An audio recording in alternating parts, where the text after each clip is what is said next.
Exam வருது படிக்கிறையா? Mark என்ன எடுத்திருக்க? எப்படி மார்க் என்ன எடுத்திருக்க? மார்க் என்ன? கேக்கல. மார்க் என்னன்னு கேட்டேன்டி.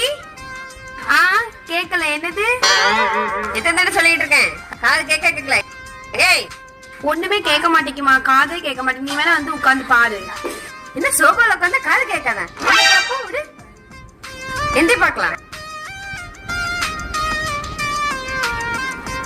ஐயோ ஐயோ, இங்க உட்காந்து காது கேட்கன்னு சொன்னியே, இப்ப நீ கேளு. நான் கேக்குதா கேட்கல நான் பாக்குறேன். அப்பாவோட சொந்தக்காரங்க எல்லாம் வாரன்னு சொன்னாங்களே, சிக்கன் மட்டன் எல்லாம் எடுத்து வச்சியாமா? ஆமா, நீ சொன்ன மாதிரி சோபால உட்காந்து ஒண்ணுமே கேட்க மாட்டேங்குது. அதான் அம்மா அம்மாவோட நல்லா நடிக்கிறீங்க. என்னமா நடிக்கிறீங்களப்பா, மாத்தி மாத்தி நடிக்கிறீங்களப்பா. ஐயோ, ஏங்க இங்க உட்காந்து பாருங்க.